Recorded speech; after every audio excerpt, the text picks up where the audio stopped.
It worked. It worked. Hi, everyone. How are you? I am Joji, and this is my live journal, number 5. I am broadcasting live from Buenos Aires in Argentina, and today is October 18, Monday. It's 2 p.m. sharp. I'm going to move my computer a little bit so that I can be more comfortable. Last week, I tried to broadcast using my computer because it's the easiest for me, and it didn't work. So I ended up recording with my phone, which is not as practical because I can't read the comments while I'm recording, but it's working today. One thing that I don't like about live recording is that I get to see my frame only when I start recording. So probably I would let my hair loose, and then that looks a little better. Just this like that. Okay, how are you? This is another makeup-free journal. I'm seeing everyone's comments come in. You might be watching this as a recording because I'm going to save the video afterwards. In that case, you will see me reading everyone's comments and try to reply to them and answer some questions. But this is being recorded at 2 p.m. on Monday, October 18. So I like to do a makeup-free podcast sometimes right after I come out with a pattern where I am wearing a lot of makeup in the photos so that you remember that I'm the same person, both the one modeling with all the makeup and also the one sitting here completely makeup free, because not only because that's both of them are the real me, but also because sometimes when I record without makeup, I get comments telling me that some comments, not a lot, but some comments telling me that I look tired or that I look sad or that something's wrong with me. Not too many, but some. So I like to remind everyone that this is my real face. This is how I look when I'm really well rested and really happy. And sometimes I add some paint to my face, which makes me look to some prettier. I like makeup. And so, but both of those versions are very happy and well rested and healthy. So, hi everyone from, let's start here, New Zealand, New York, Milwaukee, Olympia, Washington, Maine, Denmark, New Hampshire, Chapel Hill, Azores Islands in Portugal, Florida, Germany, Belgium, upstate New York, Mounts, Illinois, Finland, the Netherlands, California, Budapest, Hungary, Ciao della Italia, California, Portland, Oregon, again, Germany, Austria, Toronto, Northern California, British Columbia, Canada, Michigan, Bay Minette, Slovakia, Tennessee, Missouri, Tucson, Arizona. It's a great day today. It's mostly sunny. It will get darker at times, but it's a very mild day. It's the perfect weather. We're in the middle of spring, and it's the perfect weather so that I don't need to turn the air conditioning on or the heater on, and I don't need any sweaters, but also I'm not hot. Yesterday was Sunday. It was Mother's Day. We celebrate the 3rd Sunday of October in Argentina. And I had a great day. We own a house in the outskirts of Buenos Aires. So we live in the middle of the city the entire year that my kids go to school. And in the summer, we moved to a house in the outskirts where we have a bigger space and we have a swimming pool where my boys can swim and I can walk, and we have a garden, a backyard, and it's much more open than the small place where we live here. And we don't usually go there during the winter because the house doesn't have proper heating. I get really cold, and the house doesn't have proper heating. The heating system that we have there, it's very slow, so it takes a while for the house to get warm, and it seems like a lot of effort for us just spending a day in the weekend. But as soon as the warmer weather comes, we start to go there more often. We start going there on weekends. And I am really looking forward to moving there already. School will finish at the end of December this year for my boys. So I won't be able to move there until school is over. But I had a really lovely day yesterday and I didn't want to come home. So that was that. Okay, we spent the day with my mom, with my mother-in-law, and my sister-in-law, Moni, and we had a barbecue. I was gifted some really high heel shoes, which look really great. I don't know that you will see them ever in a pattern, in pattern photos, because I don't usually show my shoes, and those are very high to comfortably walk on them. But yeah, that was my gift. Anyway, the big news is that this guy is out today. Sorry that it's a little bit wrinkled. It's called the Frank shawl. You probably were staring at that. It's the pattern that I just released today, this morning. And you can now get to appreciate it in a more static way and not so posed. This shawl, I started it maybe a couple of months ago. I shared some of my progress in the journal. I was inspired by an artist, modern art artist called Frank Stella. And I have been taking some inspiration from his work to add to some of my designs, especially shawls or geometric things. And this one specifically is very based on one of his paintings or works. I don't know if it's a painting.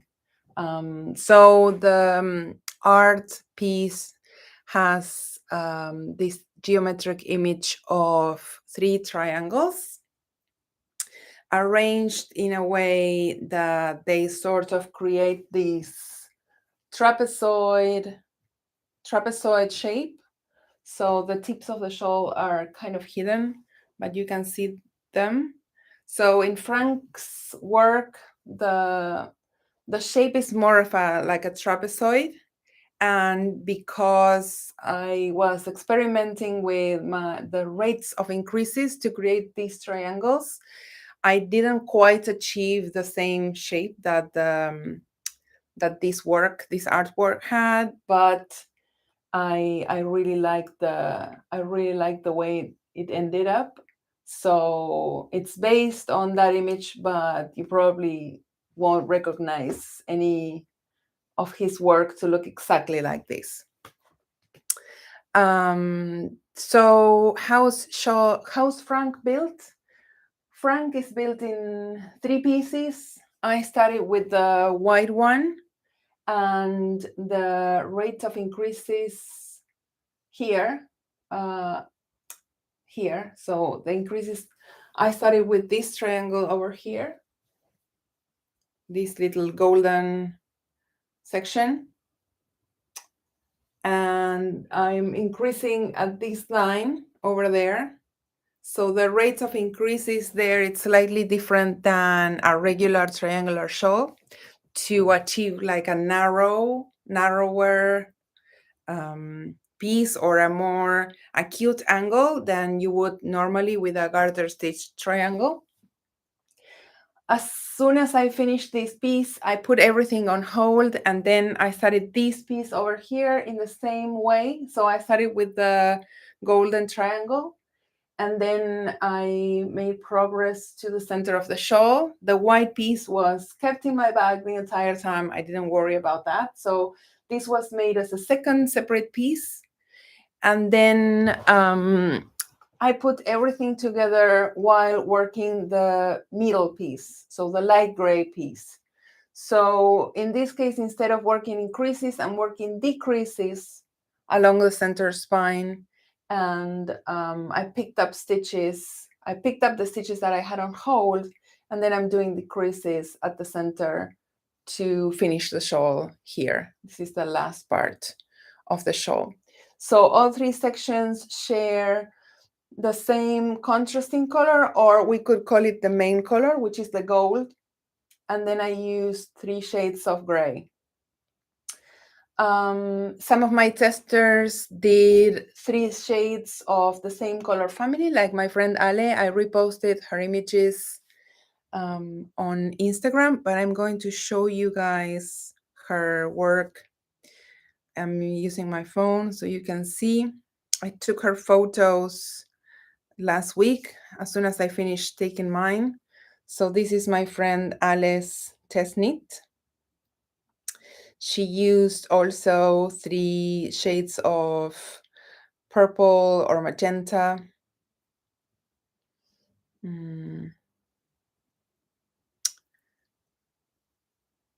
There you go. Just one sec. I need to send a text message.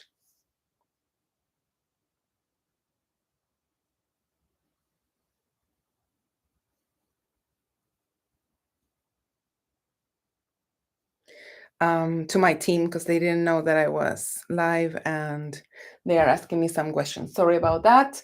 So as you saw, my friend Ale used 3 shades of the pink and purple.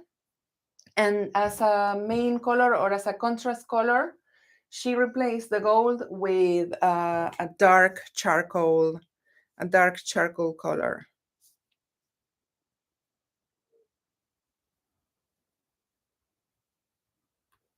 And she used her own hand-dyed yarn. Very pretty. We took her photos. And yeah. Then some other testers use completely different colors. So Miyoko, let me see if I can find her photos. She did like a pink and aqua, version.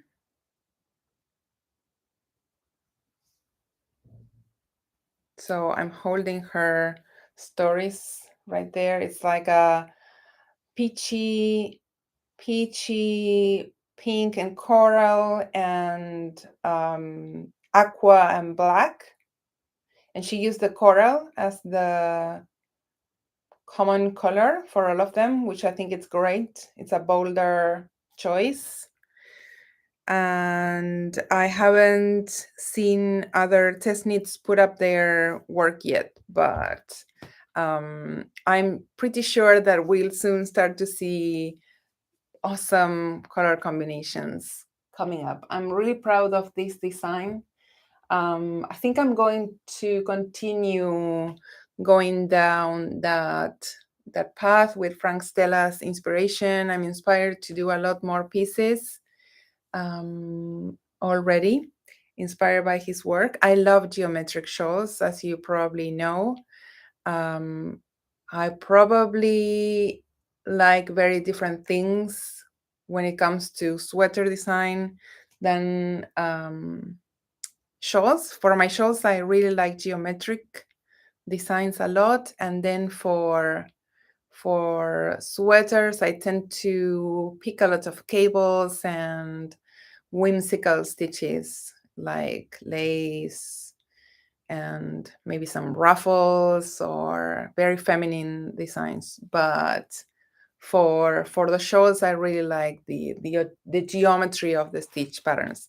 I think it's because when you have a big piece of cloth, like a shawl, you can actually show the knitter what the the increases and the decreases do when you arrange them in a certain way. So to me, I'm always self-doubting. Like, okay, I know the theory of what an increase does in terms of bending or what angle it creates, but until I actually cast on and begin that design, I really I really am not sure that it will work. Of course, it always works because I don't know how to explain it, but it's like it's geometry, so it works. But I always get surprised myself when things work out the way I planned them somehow. So, what else? I have such a busy day today. I have a ton of stuff to do. I sometimes use the task app on my iPhone or the reminder to set reminders for all the things that I need to do. I set reminders for today. I don't normally make lists or use a calendar or anything. Like everything's always in my mind and memory. That's why I keep forgetting things. But for today, I made a list. It was a huge list, and there were many things that I needed to have already ticked or completed before I broadcasted for today. I probably didn't finish a single one of them properly. Like all of them, I started. Like one of them was publish the Frank show so that I could show it today, which I did. But then in my publishing plan, I was hoping to maybe send a newsletter and share the story of the show and how I came up with these triangles. That didn't happen. Other things that I wanted to do before recording today were included weaving the ends of the sweater that I'm going to show you because I finished it yesterday. But as you can see, I'm sitting here with my darning needle and my scissors. And I managed to weave in 4 or 5 ends of it, but I still have some to go. So I didn't even finish that small task.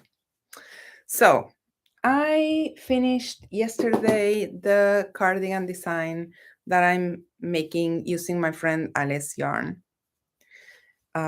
This is a V-neck cardigan. The body of the sweater was blocked, but the sleeves and the front band were not blocked yet, so I have to do that. As you can see, I didn't finish. This doesn't look so good, so I'm going to untie my, I think that looks better. Okay. So this is my new cardigan. It's worked in Pura Abrigo yarn. The color is called magenta, and it has a drop shoulder construction. The sleeves are a little bit tight yet because I have to block them so that they loosen up. And it has some twisted ribbing and stockinette stitch. And it has a simple front band. And it will have some buttons. I made simple buttonholes for this one. 4 buttonholes. 1, 2, 3, 4. I debated doing a type of buttonhole that I've done before called a 1-row buttonhole. That sort of buttonhole can be done with 3 or 4 stitches so that you can make a bigger buttonhole. And it looks like you cast off or bind off some stitches and then you cast them on the following row. My problem with that buttonhole, even though I have used it several times is that it creates a useful buttonhole, but sometimes it's just too big. So I end up like closing down the size of the buttonhole to adjust to the buttons that I want to use. Even if I don't do many stitches, even if I do like 2 or 3, that is still a big buttonhole. And my other problem with that kind of buttonhole is that there's you get a strand of yarn wrapped around the last stitch, because you are binding off some stitches. So I wanted to do something fancy, and I was like researching buttonholes and trying to decide how I would close that buttonhole that I've been talking about. Like, how would I make it the size I really want? And then I realized that sometimes you better keep it simple. So I did a SSK yarn over buttonhole. And I think it looks really great because my buttonhole is there. It's hidden between 2 columns of twisted knit stitches. There you have the other buttonhole. And I brought my button stash because I'll try to see if I can decide with you if I have suitable buttons. Otherwise, I can go and buy some. And I think that the size of an eyelet, that means like a yarn over, I think that size is big enough for most of the buttons that I would probably pick for this design. So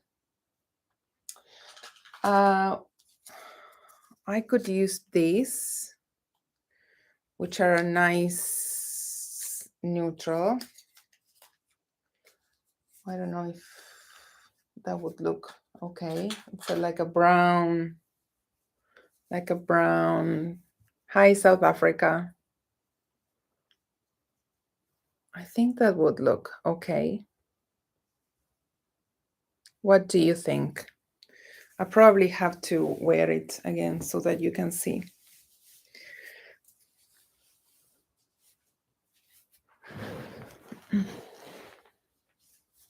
I have to block this button, but what do you think of these?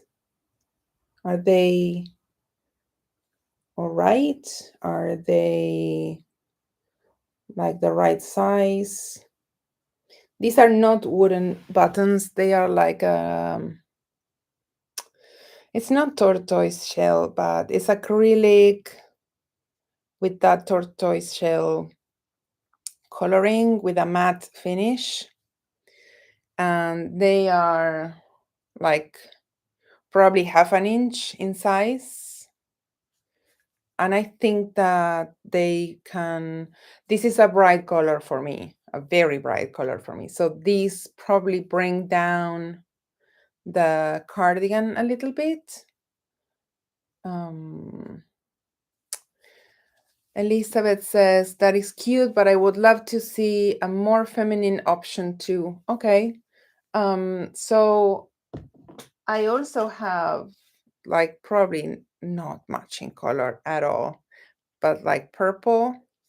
So I could try to get like a pink.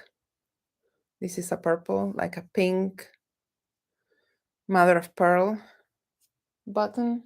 This probably doesn't look so great. Let's see another option. I have this gold H brass. Not that one. How about black? Someone says, how about black?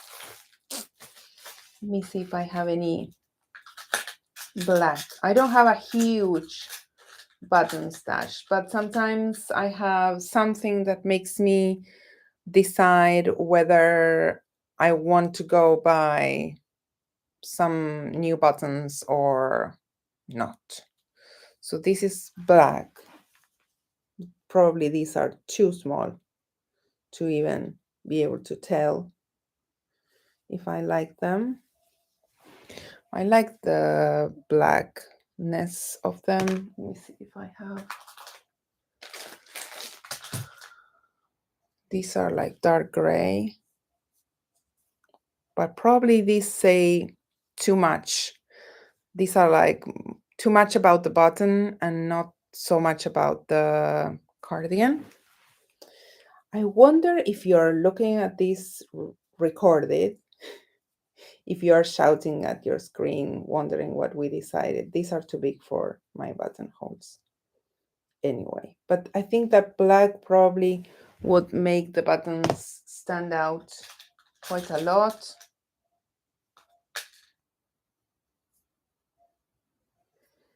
Okay, let's see what everyone's saying. Purple works actually. Victoria says she would go for magenta buttons. Joanne says look for mother of pearl or shell. A brush silver would look great. Let me see if I have a brush silver one. Well, probably not suitable buttons, but this is like a brushed silver button. Too formal, I think. Too formal. Let's see. Navy blue, gray, silver, black, or Bordeaux wine. No to black. I like black. Finding the right button is so difficult. Pewter, I like the black. I think a cream color, a pale gray. Rosa likes the first buttons best.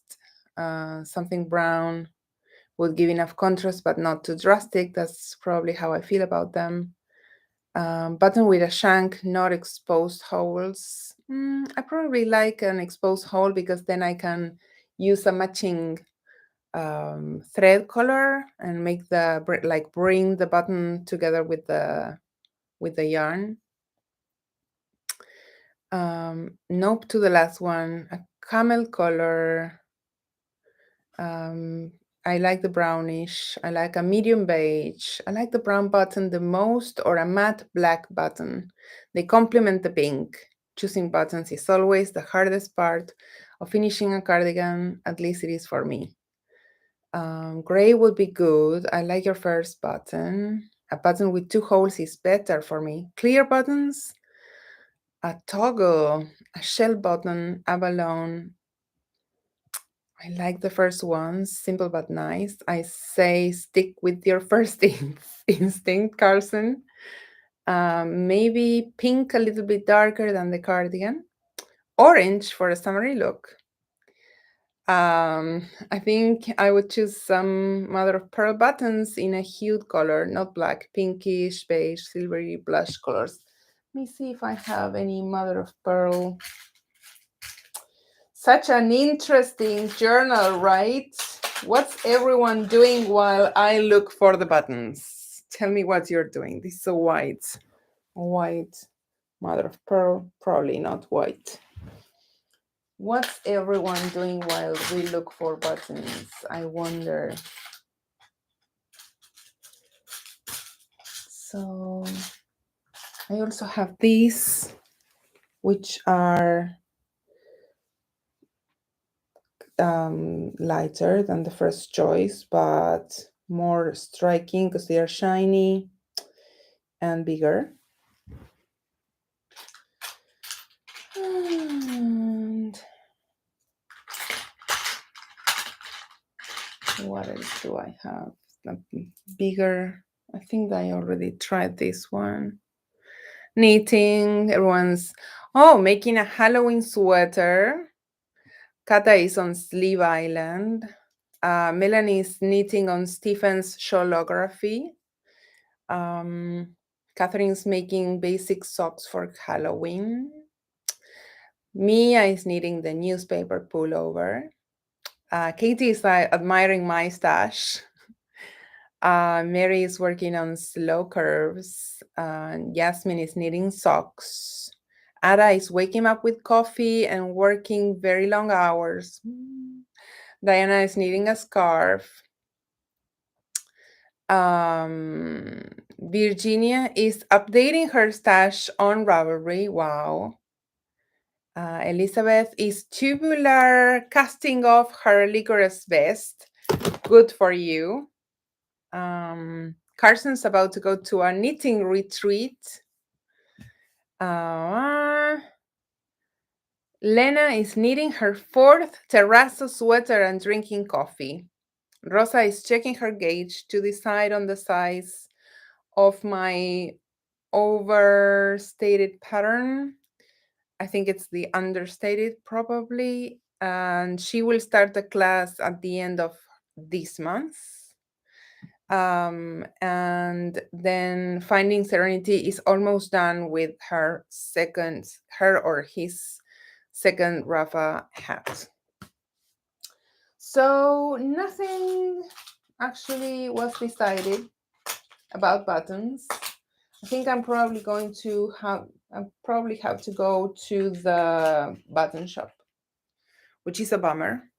We have some pink ones, but they are small, and actually they make me think that I don't really like pink buttons on this. Nothing was decided about buttons. I'm still liking my first choice best. I think I am.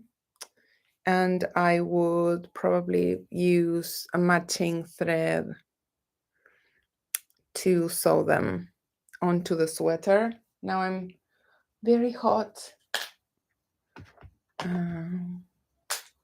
I like when there's a contrast in the buttons and the cardigans. Like if I was knitting this cardigan just for myself and not writing a pattern for it, I would probably pick a bolder button for my cardigan. I really like the idea of pink and orange. I probably would have tried that for myself. But when I put out a pattern, I find that some people get fixated on small details that they can absolutely change.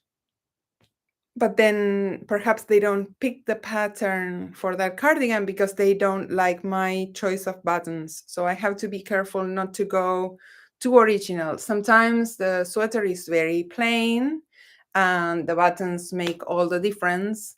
And if the combination is really fantastic, then they might make the person actually buy the pattern because of the buttons. But it can work the other way too. So I don't know. I think I'll go to the button shop and see if I can try some mother of pearl buttons. Otherwise, I'll go with my first choice. Lucinda is eating cream cheese with unsalted crackers. And then Sonia is knitting the newspapers pullover too. You should use all the rainbow colors for the buttons. Do you have any wooden buttons? I don't have any left. The thing is that I used up a lot of my buttons during the pandemic and I haven't been to the button shop yet. So that is probably a good excuse to pay a visit and get some new buttons for my stash. Then Kathleen Kennedy says, make floral pottery buttons. Are you still doing pottery? I am not. I would love to, but that stopped at the end of 2019. And as soon as I was about to start again, then the pandemic hit. And of course, the workshop closed. And then I never went back to it. I don't think that I could be able to make the time this year. So, but you know me, I do lots of things. Every year is something different. This year is probably about my physical activity more than alternative crafts. Speaking of which, I don't know if any of you follow me on social media, but after my mom and I recorded last week for the live journal, that was on Monday. So then Tuesday, I'm like working here in my office, blah, blah, blah. And then I get this text message from someone I had contacted months ago about kayaking lessons. And he's like, hey, remember, we are starting our course on tonight. And so I get back to him and say, hey, you never confirmed. You said that you didn't have any more spots available. And so we were waiting to hear when your next course was starting so we could get ready. So I think that you're sending this to the wrong person because we are not on your course for this week. We are not on your list. So then he gets back to me and says, oh my goodness, you're right. You are not on this week's course. I can't believe it. I lost my phone and then all my lists were like mixed up. So I said, hey, if you think that you have an opening, remember that we're interested. Just let me know for your next course. And he says, well, if you want to come tonight, then you can join. So we ended up joining on Tuesday kayak rolling course. So they teach you how to, first of all, I've never been on a kayak before. I don't think. If I was, it was very briefly. I think I was on a kayak with my friend Nash once in Florida, but like very briefly. I don't know how to row on a kayak, or I don't know anything about it. Like I live in the middle of the city. And so they teach you how to get on and off the kayak, and then they teach you how to roll so that like you turn and you get under the water and then up again on the around, under and up the kayak, so that if you are like on a cruise kayak or on a whitewater kayak, a wave actually turns your kayak upside down, then you can get out of the water without having to get off the kayak yourself. So we did that on Tuesday and we did that on Friday. I have to say that it makes me incredibly seasick because it's 2 hours of rolling around on your kayak. I have to take some Dramamine today. Probably I should start taking some right now. And then because I did that and I sort of told my family, oh, by the way, I signed us up and we have to go kayaking tonight. Charlie said, oh, but I also wanted to do a scuba diving course. So we're doing both things. Tonight, I'm doing this scuba diving course with my family. It's a 6-week course so that you can get certified in swimming pool. And I get tired of like telling you the story myself. I am really tired. So, hi, Paula. So that's what my week was like. I haven't been doing much other than work on the computer and kayaking and running and all of that thing. Helen says, could you please show us how you like to wear your Frank shawl wrapped around your neck? Of course. So let me get it out of this hanger.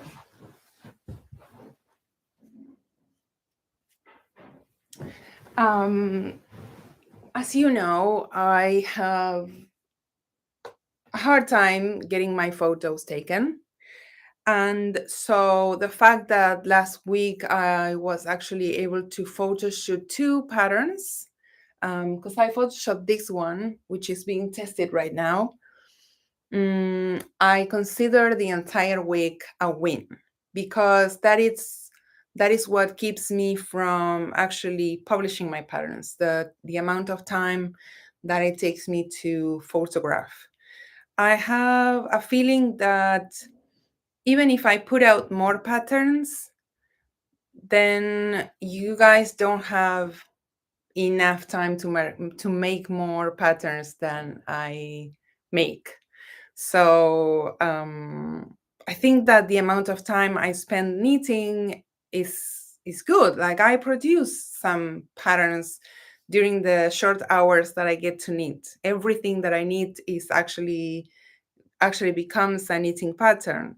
But then my problem for the past year was that I wasn't getting my photos done, and therefore my work kept piling up, and I sort of got really out of shape in terms of I lost the rhythm of like writing, knitting, writing, editing, photo shooting, publishing. And so whenever I finish photographs, I feel like it's a super productive week. Okay, so the Frank shawl is a huge shawl. Now you can see it all spread out. There you go. It takes 4 colors. My yarns are Madeline Tosches. It's a fingering weight yarn. And for the gold skein, you need a large skein. So in the pattern, I say you need 420 yards. You do need all of them, all of those yards. So if you have like a 400 yard, I would say get 2 skeins. Otherwise, many yarns come in 440 yard skeins, and then you should have plenty. So what I like about this shawl is that it is a kind of like a rectangle, but with extra tips. So you know how sometimes my rectangles have a square tip, like a 90-degree angle? When you wear those rectangles, they are not as flirty or easy to tie as when you wear a triangle or a crescent shape. Those have like pointier edges, so you can tie them up and they look nicer when you wear them. I personally prefer a rectangle because I like to wear them wrapped as scarves, but I know that when I tie them up, it's harder because of those square angle edges. So Frank has the rectangular shape that I like, that makes a bigger amount of fabric around my neck, but it also has the pointy edges that I like in the triangles or crescents. Another thing that I like, that I discovered about Frank when I finished it, only when I finished knitting it and I tried it on, is that it actually wears really nicely as a poncho style garment. So it doesn't have a pointy edge that points towards your behind. In the back, it's flat, so it looks like a garment, and it has 2 tips, one at each side of your arm when you wear it like that. So if you like poncho style garments over dresses or blouses, this actually serves that purpose very well. You could even tie both tips at each side like this.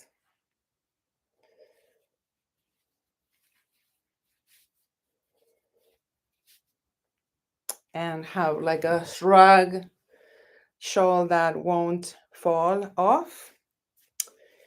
And also you can tie only the front ties. And then you also get that playful edges because you have more tips than you would for a regular triangle. So that is when I wear it as a proper shawl, or all spread out over my shoulders. And then, of course, I like to wear my shawls as scarves most of the time.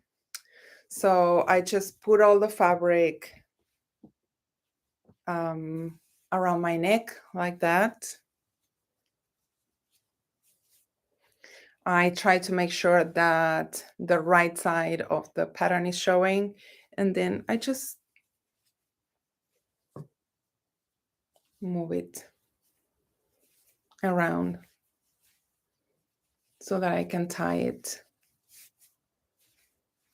And then I might adjust it if I have a mirror or something before leaving. I can adjust it. So you get the ties where you of course you tied it, and you get more ends towards the front and the back. And every tip has a different color. So you get 2 color tips like this one with the 2 shades of gray, and this one with white and gray. And then you get 1 color tips like these ones that I used for tying up the shawl. So that's probably how I would try to wear it or to style it. I like a big shawl. I think that they make for such a statement, and you get to wear them next to your face, so you can choose colors that actually complement your, not only your outfit but your complexion. I personally really like the gold color. I think that it's the one that I pick the most often to have next to my face, but I also like dark gray. So I really like this, the way it turned out. As I said, I plan things. I plan a concept. I'm going to build a shawl in this or that way, but then only when I'm knitting it and when it's coming out of my needles, I can see how I like to wear them and what's good or bad about them. So this shawl was a good surprise. I'm going to put it back up. Okay, there it is. Okay.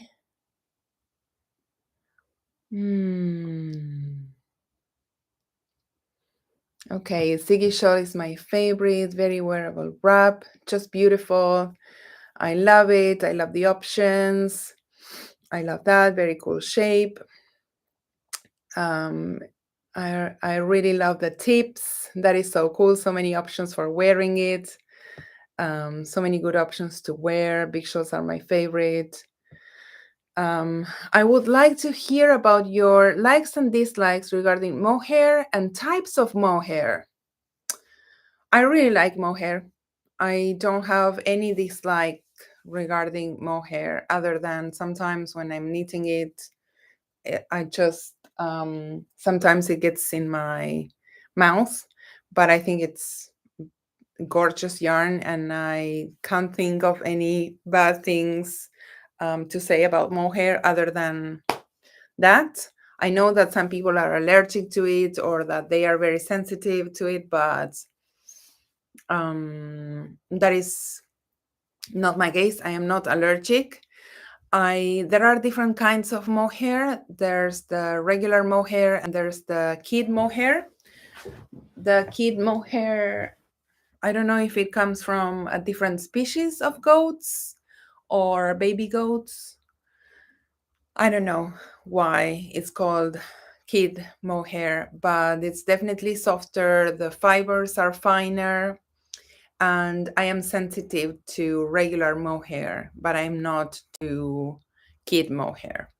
So the regular mohair makes me itchy, but the kid mohair is very soft and I love it. And I'm actually working on a new design using mohair that is here. I'll show you in a moment. So yeah, I really like it. Paula says that Paula from Mayak says, I already picked my colors and she's picking mustard, of course. Then Mia says she finds mohair very itching. Mary says she likes mohair. Mary, I use fingering a mohair in my some me time shawl and it's so cozy and soft. I think that mohair makes things very fluffy and feminine. So I like to use it in my knitting too. That is my mohair shelf that you probably see when I record from here. That is all the mohair that I have at the moment. I think no, I did bring some more from Shibui, but that is my most of my mohair stash. Then, okay, so talking about mohair, I made progress on my cardigan, but not a lot. I don't know if I can actually show you. I've been trying to make more progress on this, and there was always something happening. This is the cardigan design that I'm making, that I've been making for um, most of these live sessions. It's a cardigan using the Lamb and Kid yarns.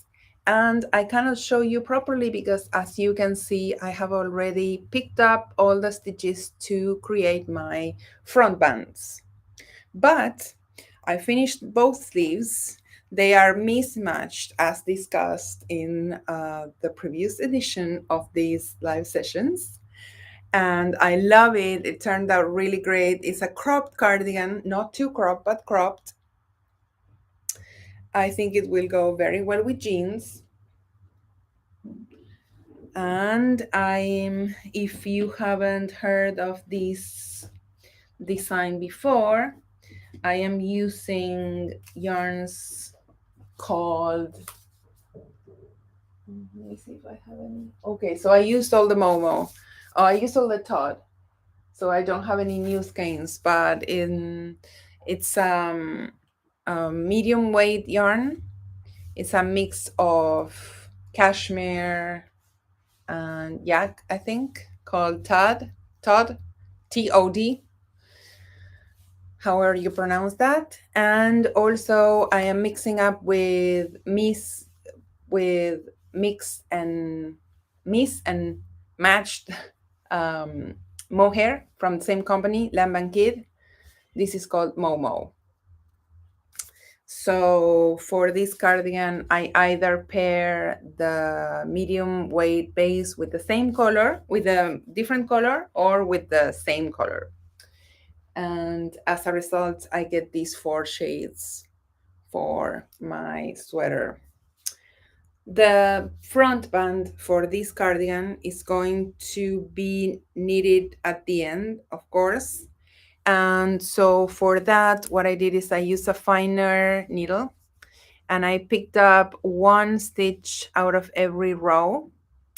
And when I knit the front bands, I'm going to attach the knitting to the front band as I go. So my idea is wherever I have blue, I'm going to do like this contrasting color. Whenever I have marled, I'm going to go with the corresponding solid. And yeah, so when I have a solid, I'm going to go with the corresponding marl. And where I have a marl, I'm going to go with the corresponding solid. And I don't have a ton of yarn left. So I have a lot of mohair, but these were 50 gram skeins and I had only 6 of them, 3 in each color. So I only had 300 grams of the medium weight yarns. And I still have these, which should be enough for the entire front band. And I am using US 8 or 5 millimeter needles for the body. So this went this fast. that is the only reason why I'm able to show you some progress on these live sessions.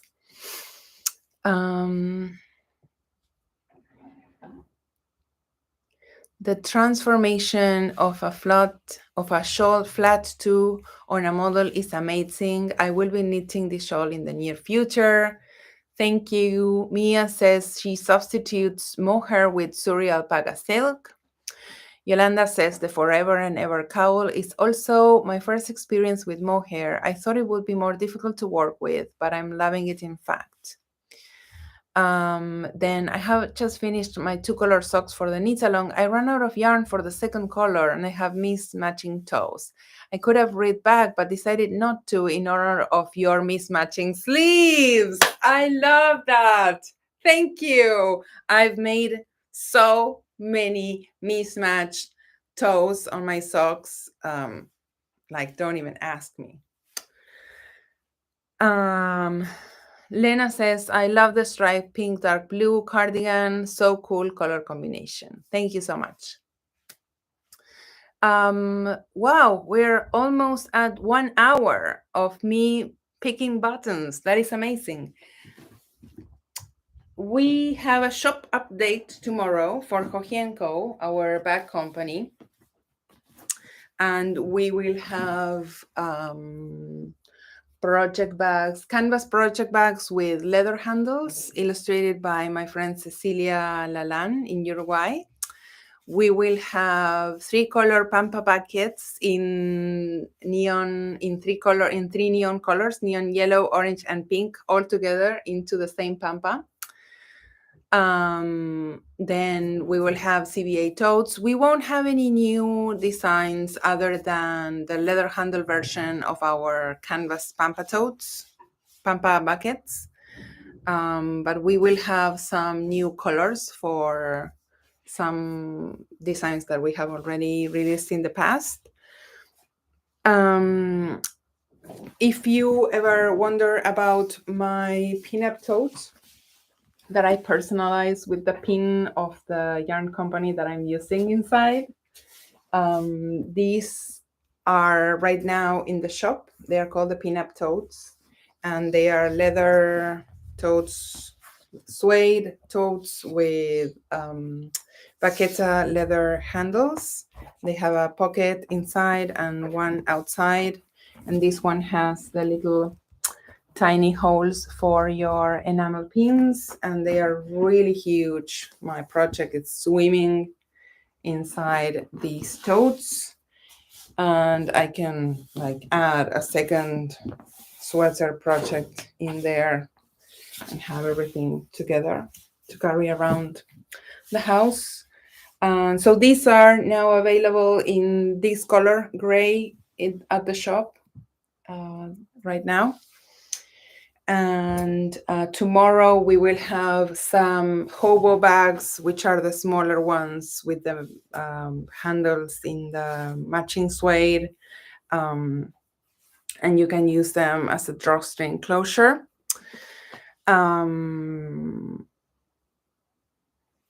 Yeah, so shop update tomorrow at 7 p.m. Buenos Aires time. That is 6 p.m. Eastern time in the US. And we do the 7 p.m. updates so that our friends in the Pacific coast and Australia, New Zealand, Japan, they can actually get to our shop updates because before things sell out when the East Coast friends buy them. So every now and then we try to switch the time zones.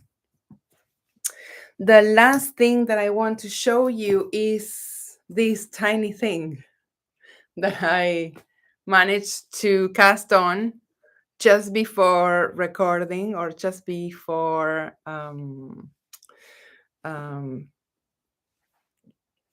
coming to the live session. I've been showing you the yarn for this shawl design for 3 episodes now. Or yeah, this is the 3rd one. And I am ashamed that I haven't made any progress on this shawl, but at least I have started. I'm going to show you my sketch for what I want to make with the one skein plus leftover idea that we had 2 or 3 weeks ago.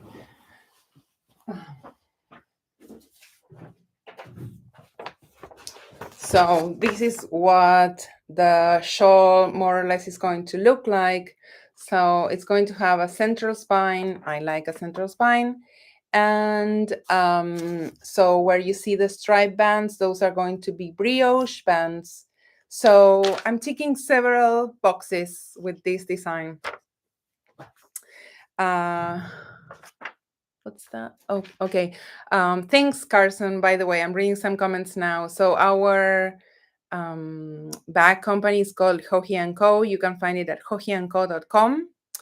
And we ship worldwide. We ship with DHL. So you should get all your orders in a week the most. And we do guarantee all of our shipping. Then Julie says, I have a navy tote like that she loves. Sarah says, so tempted by the olive box tote. That is the last unit that we have. We have only one left in the shop, the olive box tote.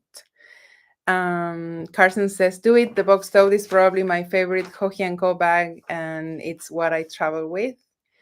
And then Carla says, baby goats are called kids, which is why the fur is softer. Yolanda says, do you ship to Europe? We ship worldwide except for Russia. DHL won't let us ship to Russia. And we cannot ship to military areas. Like, so if you are in a military area, in a US military area, you should give us like your correct address. We cannot ship to like APO addresses. Other than that, we have shipped to so many countries that we can guarantee that things get there fast and safely. Anne says, I received my bags in South Africa within a week. I love them. Joji, I am obsessed. I have to stop. Thank you. Thank you so much. I'm so glad that you like my bag designs too. And yeah, so that is what my shawl is going to look like. I will try to make it slightly more attractive than this sketch. I promise. That is my idea. I hope that I can make it happen. And I was saying, I am ticking several boxes with this design because one, we talked about a one skein shawl or one skein projects being very neat because we do have a lot of one skeins in our stash that we constantly look for projects for. Two, we are adding small amounts of leftovers. And we discussed that many of us have also a big box of leftovers, especially sock leftovers. So I'm going to use several leftovers from sock or beanie or other designs that I picked together with everyone watching from my stash of leftovers. This could be a gradient, or this could be like random colors that you grab from your stash. And also, I am going to use basic brioche. So the basic brioche stitch in the easiest possible way, so that if you have never tried brioche, you can use this as your practice to do like a knit and purl brioche and some increases and decreases in brioche. So hopefully that turns out to be not only interesting but also beautiful, so that people want to make something similar. And hopefully next week I can show you a little bit more. Now that I've like pinned down my idea, I think I'm going to make good progress on this one. Also, I don't have anything else to work on. As you saw, I finished my pink cardigan. I'm almost done with my striped cardigan, so I really needed to get my act together and start this shawl. So there you go. I started my one skein plus leftover shawl, and I have completed about 12 rows. Okay. I don't know if you guys have any questions for me today. I hope you are having fun for our fall knit along. I want to thank you, my wonderful friends and moderator, once again for hosting this knit along so um, peacefully and professionally and kindly and friendlyly. So thank you, Nash. Thank you, Carson. Thank you, Julie. Thank you, Sarah. Thank you, Vero. You are the best. I couldn't do this without you. And well, we have another week to go. And hopefully next week we will have a lot of fun too. And I'll show you what buttons I picked and something else. Thanks for being here and see you soon. Bye bye.